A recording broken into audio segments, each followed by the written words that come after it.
In this episode, we have Jenny Qaqundah. Over the last 4 years, Jenny went through sepsis, near death, a coma, 6 months in the ICU, and over 50 surgeries. Hear how Jenny regained much of her health, rebuilt her life, and is getting ready to release her book, Held Together. This book details her story, her process of recovery, and the cohesiveness of the community that surrounded Jenny. 5.5 years ago, I was shot multiple times, and I was diagnosed with a spinal cord injury. Well, at that moment, I didn't know how drastic my life was about to change. And it didn't change for the worse, but it changed for the better. Actually, I was talking with my palliative care doctor today, and she turned around to me and she looked at me and she was like, do you think that if you keep on doing all these things that we don't expect you to be able to complete, that you'll eventually beat this? And I was blown away by a doctor asking me that question. And I was sort of like, actually, yeah, that's probably what I'm trying to do. Well, I know what my body's going to do to me. I've got a wheelchair in my future. You know what I've been looking for? What's that? One with off-road wheels. No, nothing will ever take away the pain of my daughter not being here. She will be 18 next month. And it still feels like maybe 5 years ago, 2 years ago that she died.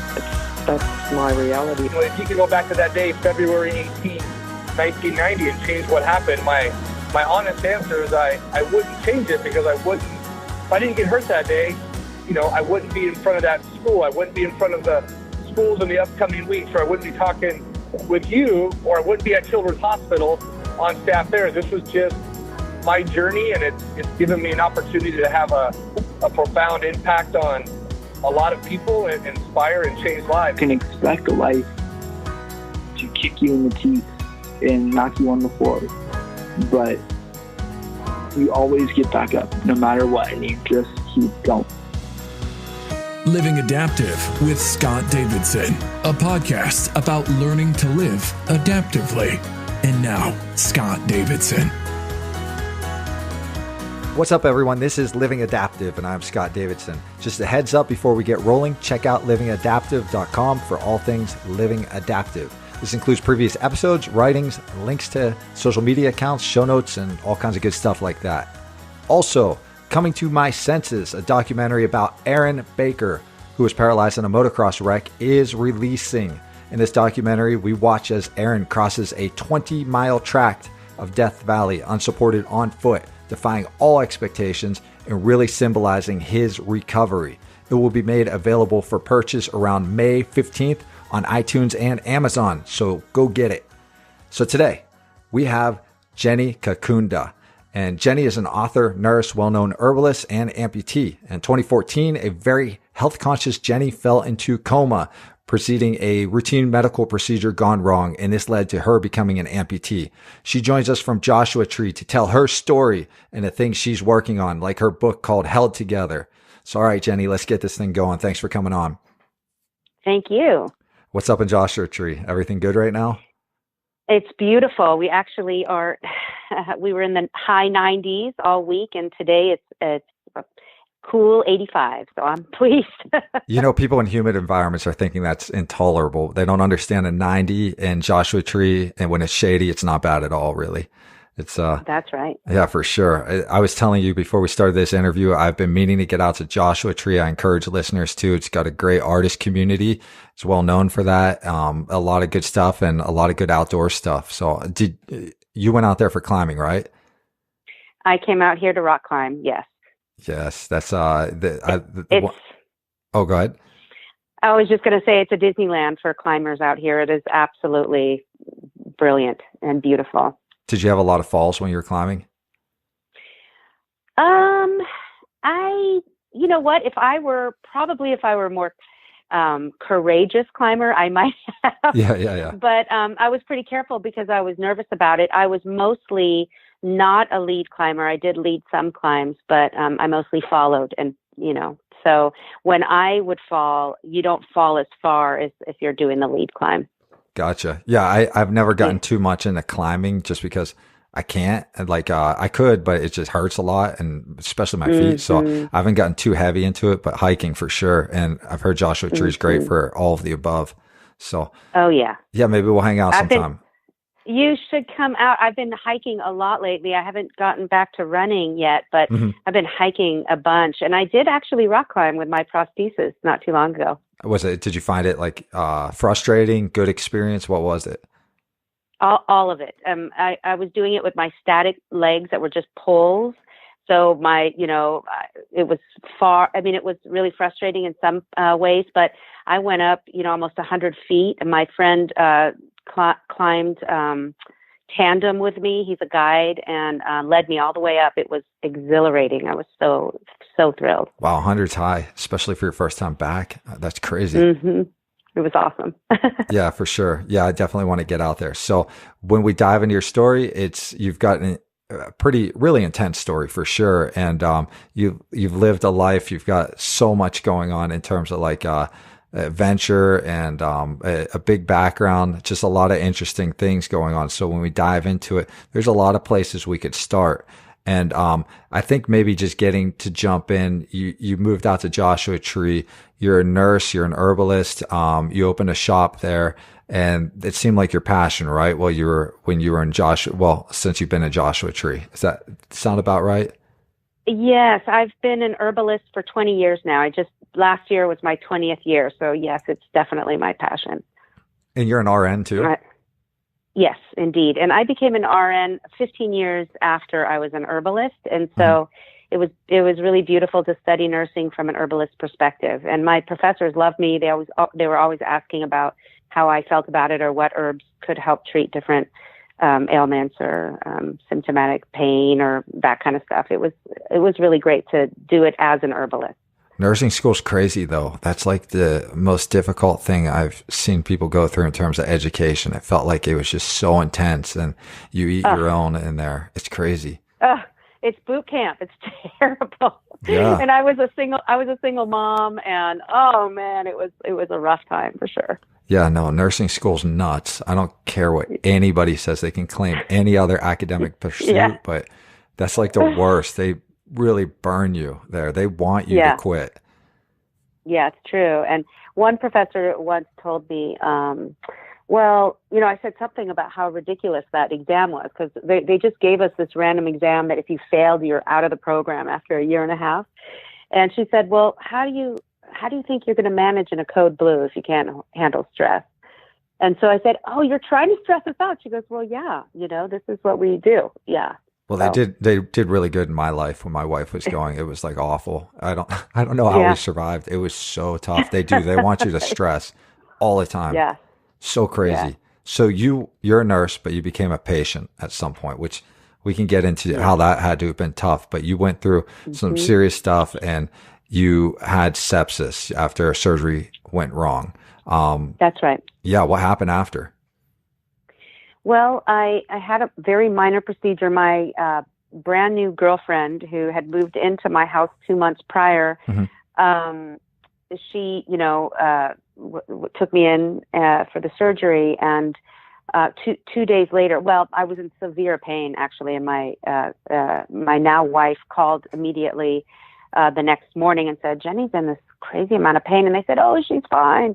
And then the next day she called again and said, oh man, this wound is spreading. I'm not sure about this. And they said, it's an ugly wound. Don't look. And, but then my closest friend came over and took one look at me and said, oh my God, this is not my friend. Jeez. But my Mishkin is my now wife. She, we were brand new. She didn't really know me well enough to know that something was very off. And so then that was 48 hours later. And when I got put in, when I got admitted into the hospital, I was 55 over 20. So I was basically, I should have been dead already. I was completely in shock. Yeah, that's a ridiculous number. Yep. And then I fell into a coma and basically died. And I was listening to you speak with Jessie Stracum. Yep. And she has such a similar story to me. My grandmother as well, approached me when I was in a coma. And anyway, so that whoa, so you did have the near-death experience. I did. It was amazing and beautiful, actually. What happened? Like you saw your grandmother come to you? Well, first it was just this kind of, it was dark, but it was kind of what I picture the universe to be like in space. There were stars, there were these crazy colors, like these clouds of colors, but it was just like silent, but then also kind of song, but kind of like cells singing, but without sound. And it was what I guess is complete presence, because it wasn't really emotion, but it was extreme joy. So I know it sounds all contradictory, but it was all of that. And also it wasn't like, oh, this is amazing. It just was. And then all of a sudden, and I did see kind of like some of the stars were eyes of people that I knew, some people that I didn't know that well, but that were there. And then my grandmother was there, and she pointed to this bookshelf, and I just kind of looked up the bookshelf, and it was filled with my childhood things, like my Pooh Bear and some pottery pieces. And then my eyes went to the top of the shelf, and there was my daughter's book, and immediately I was snapped into my body. Whoa. Yeah, that sounds like Aaron Baker too, the one who's releasing the documentary. He had a near death also, and it sounds similar to his, which sounds similar to so many near death experiences, right? Yes. And I was still in a coma after that, but I was aware of my body then, and I was aware, I mean, I couldn't see, but I was aware of people around. But, even later, a year later, thinking about it, you question yourself, did that really happen? But I had two people that did not know each other both say that they meditated on me, and they described what I saw. And I had not talked about, I'd only told my, Mishkin, my partner, about that. And I'm so glad I did, because then when they were telling us about that at different times, she was like, whoa, because if I would have said it after, that she might have thought maybe, I was kind of being affected by what people were saying. But no, I mean, it was potent. Yeah, that shared experience. Raymond Moody, the UVA psychiatrist, he used to work at UVA. I think I don't know what he's doing now, but he speaks a lot about that. It's very interesting. That consciousness studies out of that school is pretty amazing. I don't know UVA. What is that? University of Virginia. And so they're like top notch. They're top notch for consciousness stuff. So at least, that sounds cool. At least folks coming out of that. So out of that kind of, I don't know if it's in their like psychology department or what. I have no clue, but it's linked somewhere close to there. So pretty interesting stuff for sure. But that near death experience is crazy. It's really cool. And so you had your experience and you're snapped back into the body. And at that point, did you have surgeries already when you woke up? They waited until I came out of the coma, and then they started doing surgeries one after another. And because I was on the brink of death for so long, they could only go in a little at a time. So they put me under general anesthesia 51 times within that first year. But they couldn't leave me under that long, because I was, I've talked to a couple of my ICU nurses, they're friends now, and they were just like, Jenny, you have no idea how many times you were almost dead. Like, they told my parents that they didn't have any faith that I would survive, That's crazy. And yeah. But I had a lot to fight for. I have a lot to fight for. That's amazing, though, to know that was waiting, and, to keep pushing forward. Your daughter, your partner, your wife now. I don't know if you were married then, but nope. Yeah, there's a lot. I mean, a lot of goodness, to go after. And then when you, so you had the surgeries and so forth, and were you aware after did you finally realize, or when did you finally realize, hey, I'm an amputee now? That's a super great question, because for months I didn't even know who I was, and I couldn't move, and I had to relearn everything. And it was, what a strange place to be in, to be awake but not aware of who you are. Mm-hmm. And I have pictures. So Mishkin tells me that I would watched the nurses Doppler my legs looking for my pulses. And, she said, I knew you knew what they were doing. You're a nurse. They couldn't find my pulses. And I've seen pictures of my legs that were black. I mean, it is so intense. And apparently I was looking at them, but I don't remember that at all. I do have a memory of when they told me the first time when they were going to have to amputate my legs. And so, it took a really long time to actually understand what was happening intellectually, even though I was aware of everything going on. Wow. Yeah. I imagine it took a lot to kick in. Do you attribute memory loss and not understanding who you were to more of trauma of the situation?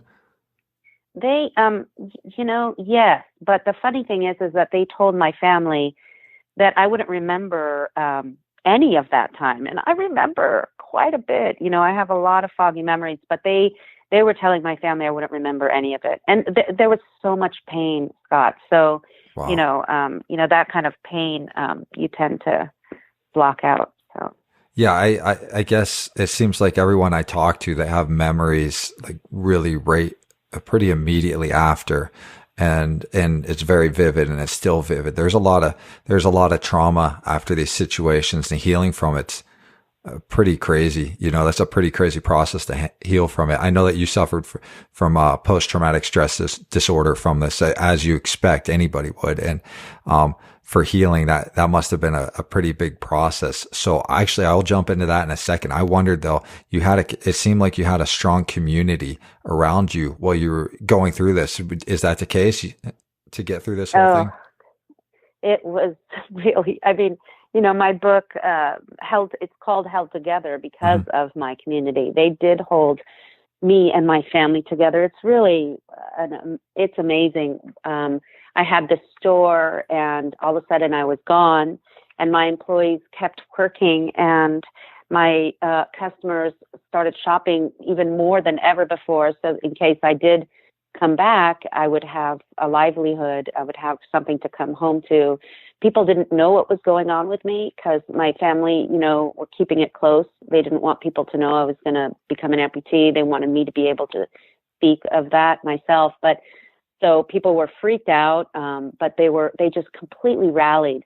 And they, here Michigan she was my brand new girlfriend, and I had my 8-year-old daughter, and she was raising her. So the whole community was bringing food and helping with Yazzie, my daughter. And, the ICU waiting room was jam-packed with people playing the guitar, and having, half of it was very, conservative Arabs, and the other half were a bunch of hippies from Joshua Tree. It was, but yeah, the community is this is just such a brilliant community anyway. It really is mind-boggling the way people hold each other here. Your book, though, is www.heldtogetherbook.com. You can find it there. Is that your motivation? Was first bridging, I had this community, and second, tell my story? Yes, actually. It is exactly that, because it is not just my story. So many people were affected and have their own story about what happened to me, meaning it could have been any one of us. But it just happened to be me. And so the way that I wrote the book then was I wrote my own writings, but I also edited about 50 contributors. They wrote, and I took their words, and I chopped them up, and I wove them within my words to make the story from many eyes. And it turned out to be kind of brilliant, because it's not about one person's illness. It's about how a community came together and fought hard for one of their own. Yeah, it's a beautiful thing. That seems to be the big point of being happy in life, is to have that community around you, and going through something like this and having that rally around you. That's a pretty incredible experience for you to have. Yeah, I can't wait. I think June it releases. I can't wait to get my hands on it and just see, really dig in there. But it had to have been stressful as hell. Or maybe it was, I don't know, stress relieving to finally get that out there. But it's got to be so stressful because if anybody's ever dealt with trauma and anxiety and so forth, sometimes writing about it makes it worse, and sometimes it makes it better. So was it a pretty tough process?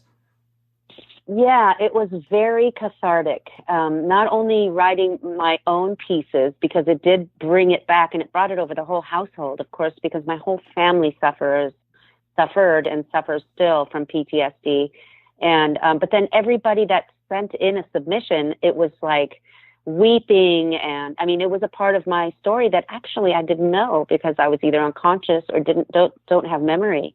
So it was almost like my own life was being given back to me with everybody's chapters. What did you do to crawl out to get where you are now? What was some of the stuff you implemented to crawl out of this? And in terms of like, it's a whole, you've just went through something pretty big. What kind of methods and techniques did you use?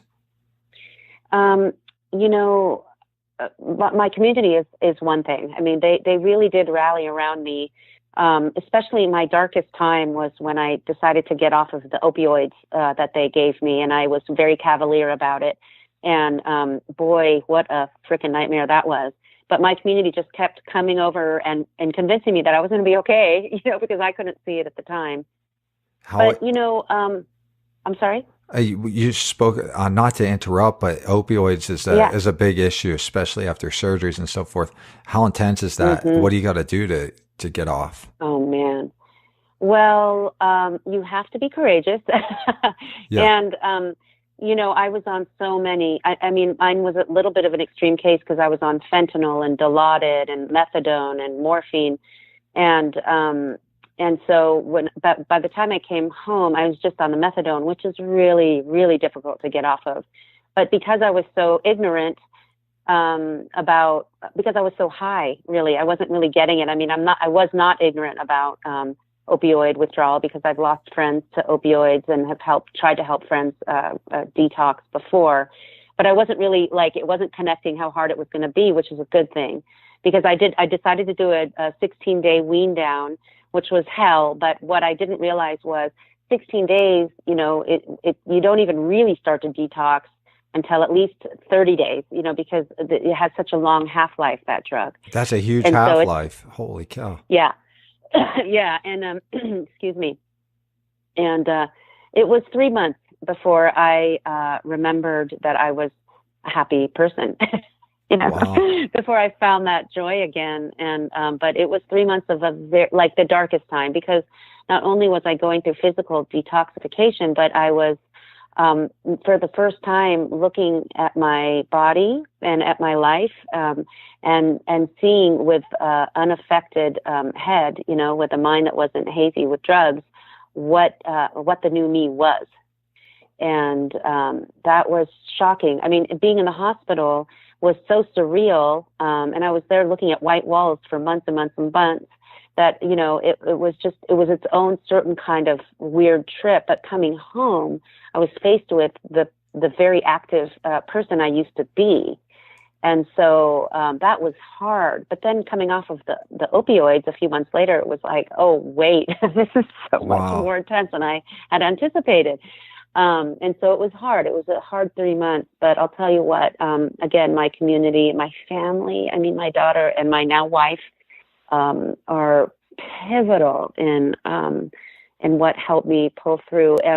But I couldn't actually, I couldn't actually make that break into a new place here in my own home, because I was, there are a few factors. I was still stressed about wanting to work, but couldn't work. And so that was making me a little crazy. Mm-hmm. And I couldn't learn to walk on my prosthesis. I was stuck inside, essentially, because I live on dirt roads. We're surrounded by dirt and sand, and walking on prosthesis are hard anyway.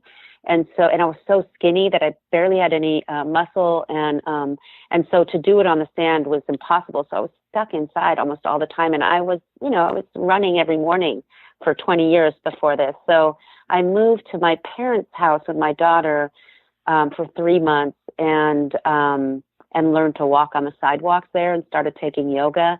And that shifted everything for me right there. I mean, I learned how to walk and balance. That's when I started writing for my book and found, again, my own sense of my spirituality, or my own sense of self-confidence. And so anyway, that really helped a lot. And also, you know, just the reality of my mom, you know, she just stopped doing anything and just focused on me. And I wasn't, you know, I didn't have to stress about, you know, life, you know. Yeah, that's a significant purpose though, because you do have to get back going. You do have a daughter. There was a lot around you, that you seem so driven that you weren't going to let it fall apart, which is pretty commendable. It's pretty amazing. But yeah, adjusting to prosthetics had to have been crazy hard. And then you add in, cause I've seen it. I've seen the progress of folks and how long it takes and fittings and it's really difficult. And then you add in your terrain and you take a whole new lifestyle. What was more difficult, adapting to prosthetics or going without pain medication as you transition to having so much pain still? And that's a really good question. Yeah. Oh man, that's a hard question, but I think it would have to be the opioids. Mm-hmm. As hard as it was with the prosthesis, I mean, that was really hard too, because, you know, at first when they were fitting me, when I was in the hospital and they were talking about it and, you know, putting the dressings on my legs and they were talking about prosthesis, and I talked to a prosthetist, I was completely unaware that I would ever stand again. Even though I was talking about it, it didn't occur to me that I would be walking. And, but then when I was going through the fittings in the beginning, I remember thinking that somehow they were going to feel like legs, you know, that I was going to get my legs back in a way. Yeah. And with the realization, it didn't come until maybe a year later when I thought, oh my God, you know, it's just, you know, I keep wanting to find legs that aren't going to hurt, or legs that are going to, you know, help me, you know, walk normally, but it's not really like that. These are just kind of tools.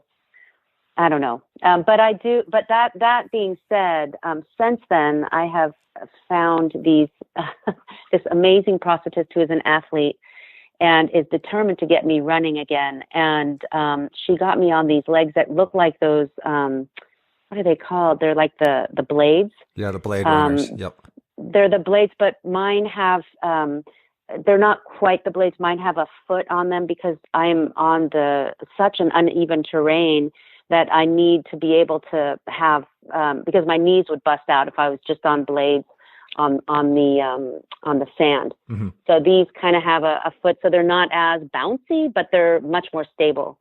And I'm telling you, I have not had, and this is a whole new experience. This is what I remember. Like, I mean, I'm not like, I still like, I'm clumsy and, you know, it's not the same, but it is as close to this is the best experience I've had with prosthesis. That's good. That's good. And there's hope there, you know, to feel like you can move again and do things, you know. I'm telling you. I mean, I still dance best in my wheelchair because I don't have to think about about balance, but you know, I can like bounce around on these darn things. It's really cool. Yeah, the technology is growing so fast. I think it will be interesting to see where it is in 10, 15 years. We always say that about every medical device though, right? Where is it going to be in 10 to 15? Yeah, we're stem cells. We said that 15 years ago, didn't we?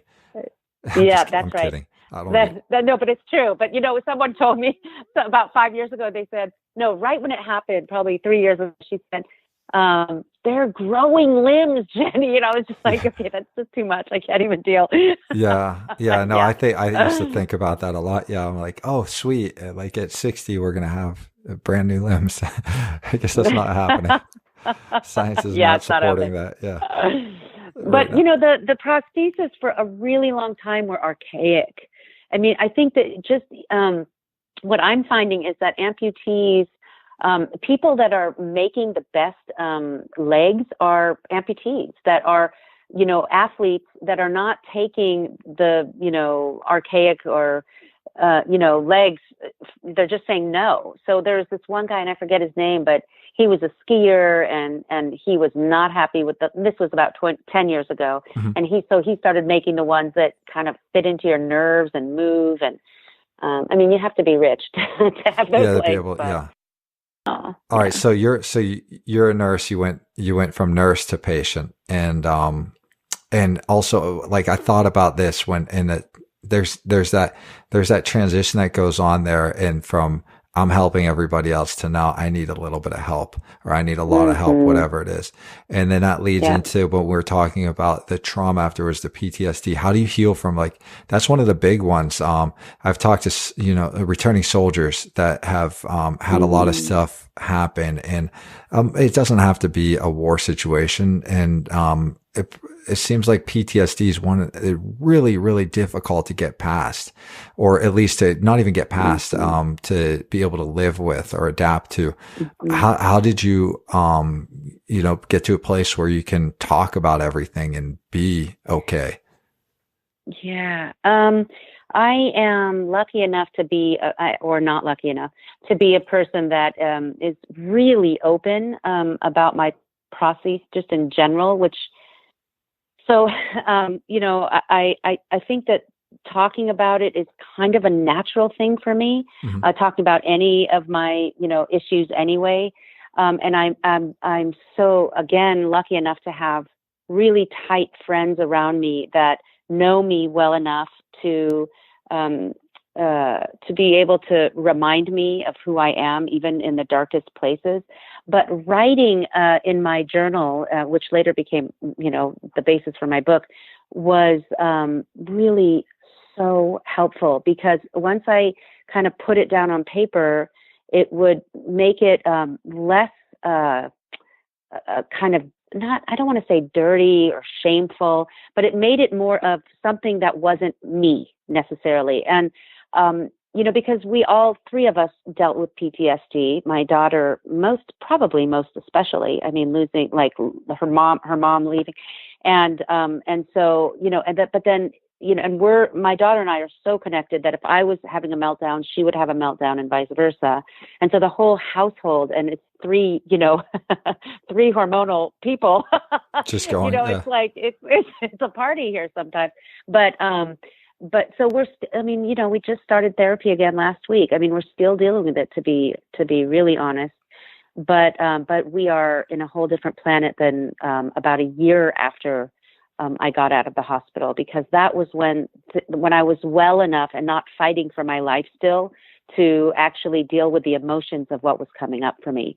And I dealt with it with as much grace as I could, but not near enough, I'll tell you. It was terrible for my whole family, the way I would just get so angry that the scissors weren't in the right place, because it just made me feel like people were living in my house when I was gone for almost a year, the people that were here were helping my family, but so it wasn't rational. And actually I knew it wasn't rational, but it didn't stop the crazy feelings inside that were like, it was like somebody else was possessing me that was so angry or so, sad, or it was really difficult for a long time. Yeah. I think, your response to it's completely normal, in my opinion. Not that I'm a professional, but I've had, countless hours of therapy. If that, I'm just kidding. I've had teams. No, and on a serious note, like, reliving those images, is really tough.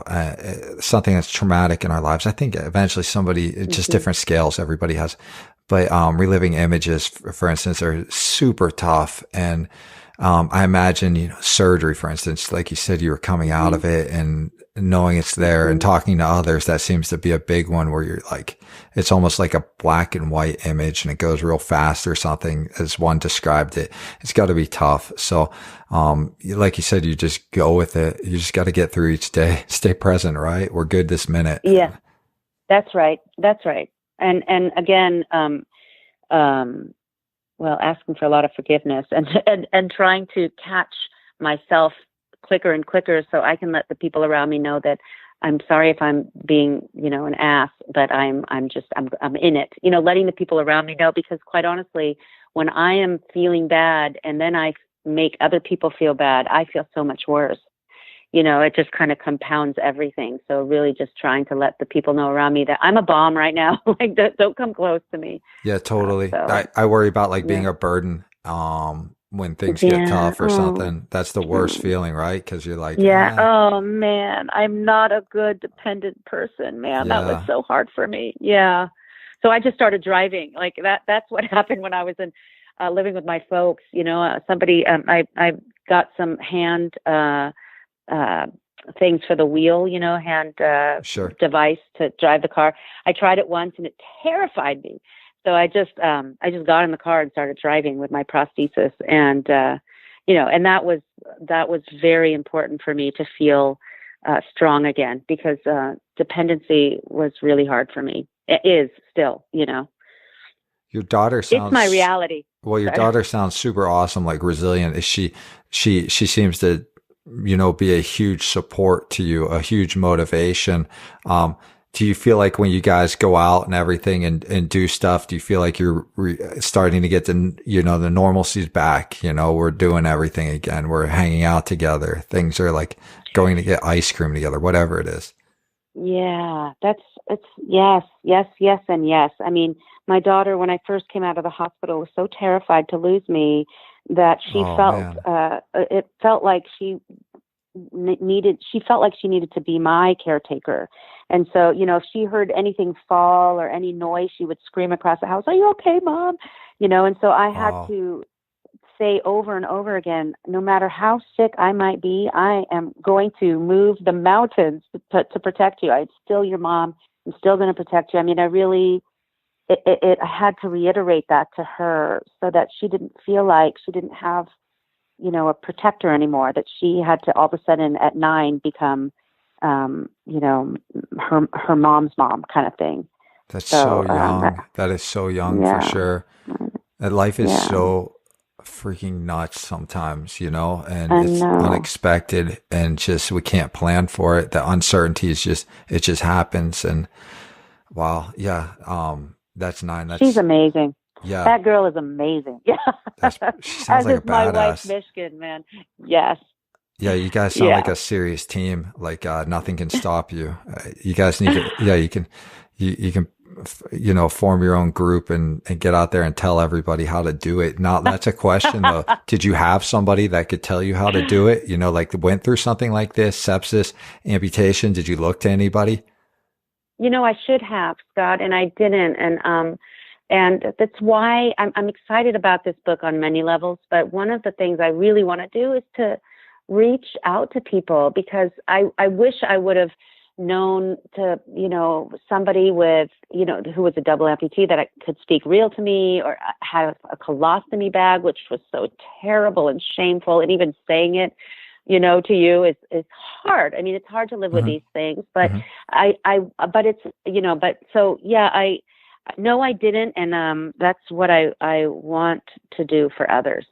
Yeah. Are you on social media? Do you utilize like Instagram or Facebook? Sorry. I'm terrible at it, but I do. I try. And I try. And I just connected with, through Instagram. I didn't talk to her, but, started following Amy Purdy, who is a badass. And she's sepsis, she's a right? She's sepsis as well. She's like almost identical to mine. I mean, she had hers, I think, through meningitis, but same limb loss and kidneys, and all that. And she's like, I mean, I looked at her and I'm like, girl, I can't, like, I'm so, I mean, some people are so badass. It's actually hard to look to them because you're like, oh God, I'm not, anywhere there. She's a badass for sure. She medaled just recently too. I think she just, I know. Her and I know. Gable too. I had him on. They both medaled recently. Yeah, they're pretty incredible. She was sepsis though. That's what I was thinking of when I thought of you. I'm like, it's similar to Amy's story. With that going on, she's someone for sure you need to get out there and hit like, I Am Adaptive and all the other organizations on Instagram. There's a ton. Everybody's on there for this type of stuff, giving each other feedback. There's tons of people to be in contact with. And, thank you for that. Yeah. I'm not totally good with it. But I have enough on there. So I just get it out there to advertise the podcast, and then people can link it up that way. But then I also find really interesting people with really great stories like yourself. And so, for sure, utilize that's really that. Cool. Yeah, I mean, I do have a Grateful Desert, Joshua Tree, Instagram, but I'm just I want to be better at it. But again, going to Amy Purdy's Instagram and just kind of reading her stuff, I mean, it really does feel like a small family. Is that your store, Grateful? Grateful Desert. That's right. Yeah, that's your store. Grateful So in Desert. Joshua Tree, if somebody wanted to come meet you, they could go in there and Oh yeah, and they could heck pick up yeah. your book, Held Together, there too, right? You're Heck yeah. You're gonna Heck have the yeah. biggest. It comes out June 1st. Are you gonna have the Say that biggest again? display ever? It's just gonna be like a whole wall of your. Yeah, there's like 10 books, and then my book. Yeah, there's like. I can't. I could if I wanted to. No, we're so what I'm so excited about is that my book is coming out, but my wife, who's now my wife, but at the time was my girlfriend, she wrote a record. She wrote so many songs while she was sitting beside me in the ICU, and happened to finish her record at the same time I was finishing my book. So we're co-releasing it together. Her record is called Trust and the High Wire. And so we're doing for June 9th is our big kind of release party. My birthday. Come out. It's going to be that's my so birthday. cool. Is it really? Yeah. You Gemini, you? That's amazing. Yeah. That's awesome. But it's going to be at the Harrison House, which is this. I mean, it was really amazing that we were invited to do it there. It's this really cool venue. But we're writing a play that has her songs from the record and my words from the book. Because it's all, they go hand in hand. So anyway, I'm pretty excited about that. And I'm playing cello. I picked up the cello after the hospital because I had just been learning guitar before I got sick, and I couldn't hold my hand in that way anymore to press for chords because of Sure. I lost so much tissue on my hand. But the cello, you don't have to hold your hand that way. So I just picked it up and I fell in love with my new instrument. So I've been playing music with her. She's a professional musician, and What's the because genre she for loves her? me. Yeah, that's awesome. Yeah. It's hard to say. It's hard to put it in one group, but she does kind of gypsy jazz, kind of, you should look her up. She's brilliant. And I'm not just saying how that do we because look I her happen up? to be in love with her.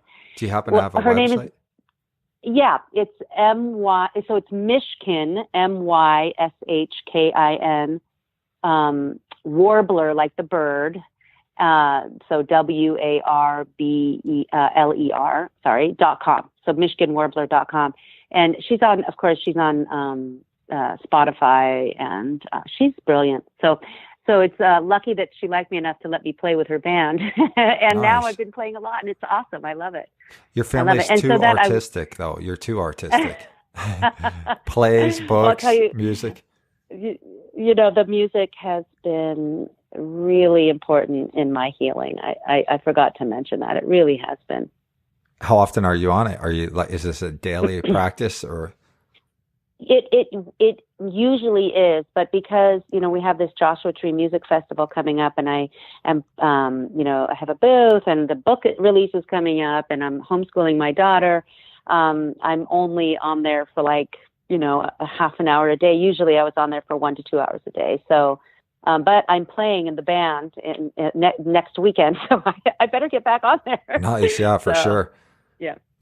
So your opening party is going to be June 9th. People can go out to Palm Springs and see this all go down. That's pretty great. I had no idea there was a CD coming into play too. So I'll make sure anybody listening, I'm going to throw this in the show notes. You can just click a link. It's going to be a lot easier than you having to Google it. So just relax. If you're, I'm just relax. It'll be right there for you.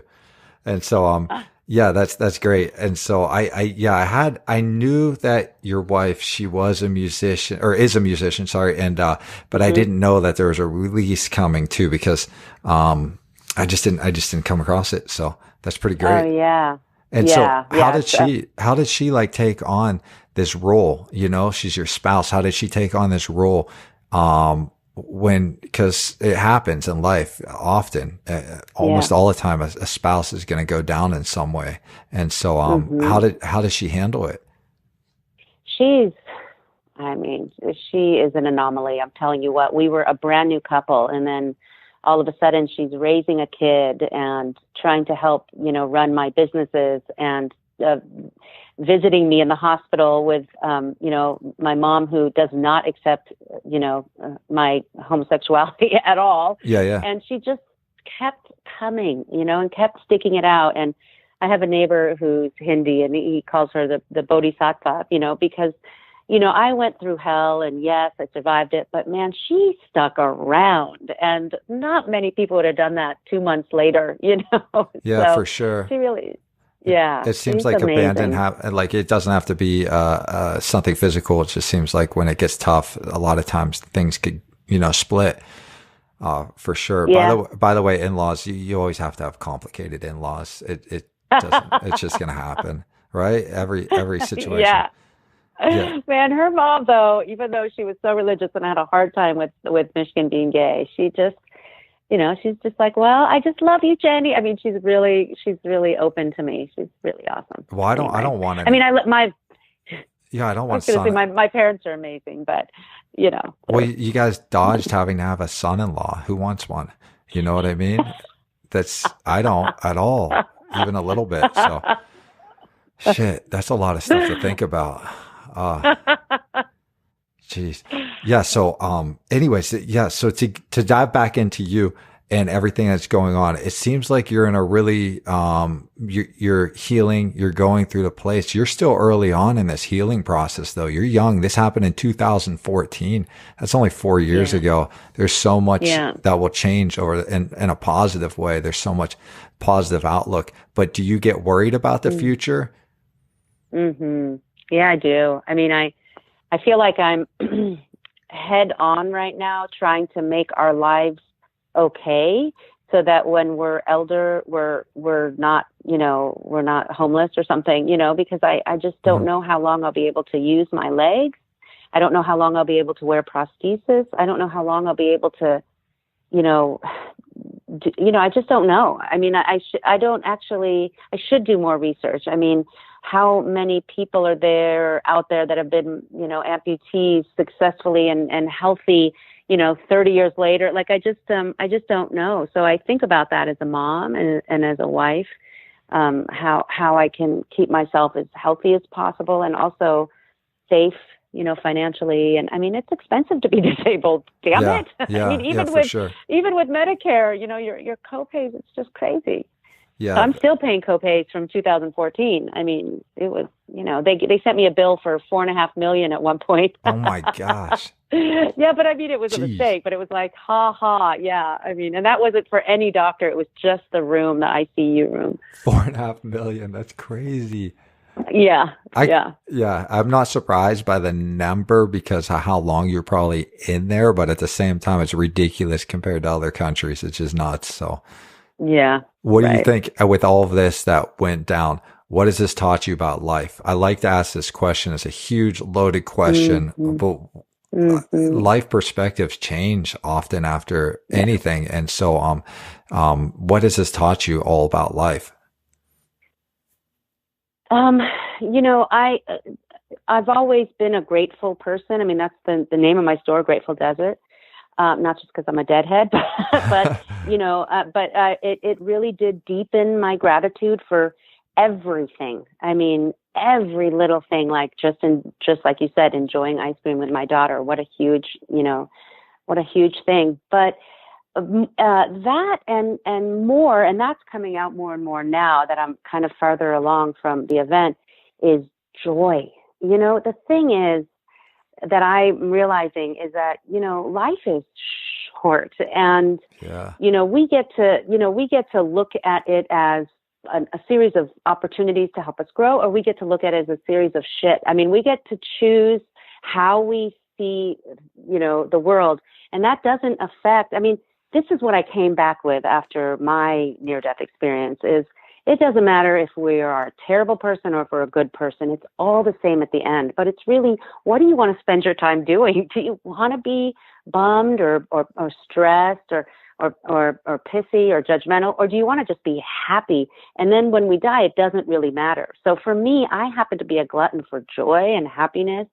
And so, I mean, really, it's just to really, even though I get angry, I get sad, I get all of that, but to really put into perspective, my life and remember how joyful I can be. And so I've been adding that into my herbs and into my work as an herbalist, so I've been making herbal wines, and I've been making herbal chocolates, and I've been, talking about sensuality and sexuality, because that I believe joy is an integral part of our health, just like our immune system and our kidneys and anything else. So joy, I think, would be that biggest lesson for me. I think that's great. I interviewed Matthew Haddon. He had osteosarcoma. Unfortunately, he did pass a couple months ago.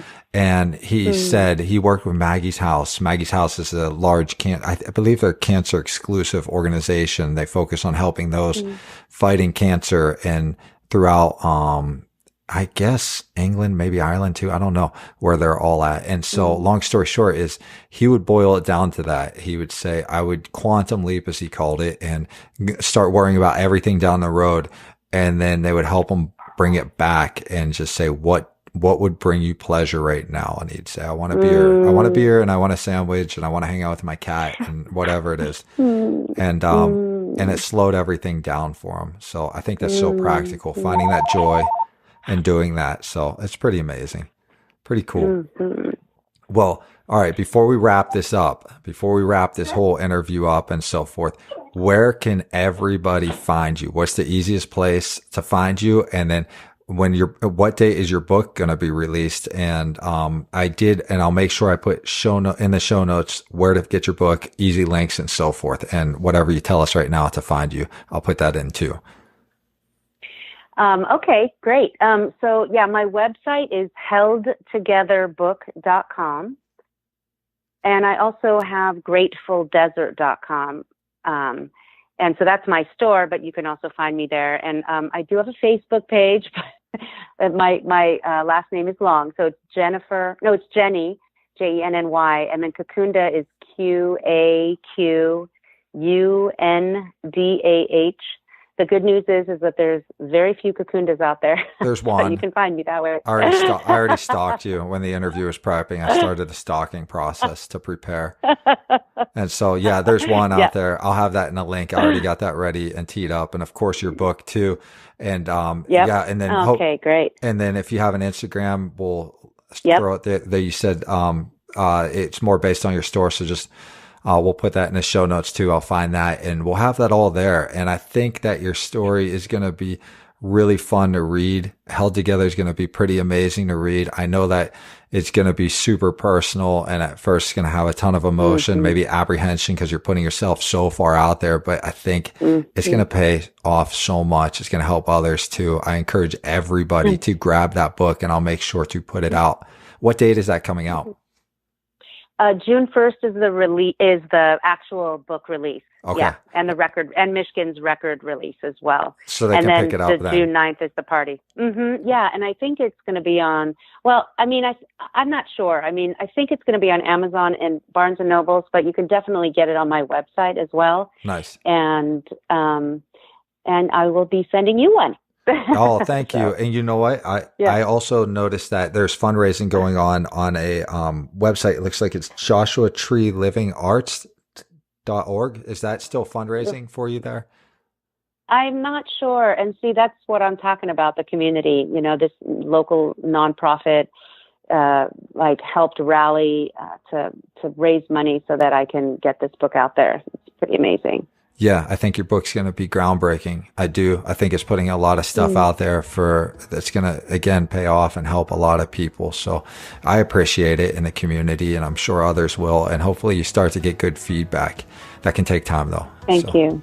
Yeah, Thank you for that. I appreciate that, Scott. I love what you're doing over here on your podcast. It's really awesome. Really amazing. We're just building a community. Hopefully we can all rely on each other when we do get scared about that future and other things. And definitely when I'm on Joshua Tree, I'm going to drop you a line. And you've got to. Yeah.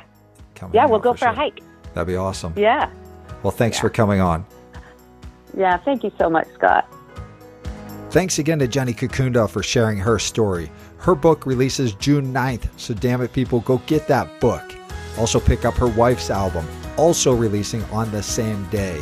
You can purchase the book and album by going to Jenny's website. You can find this in the show notes. Lastly, head to livingadaptive.com for links to previous episodes, social media, and all that other stuff. Talk to you next time.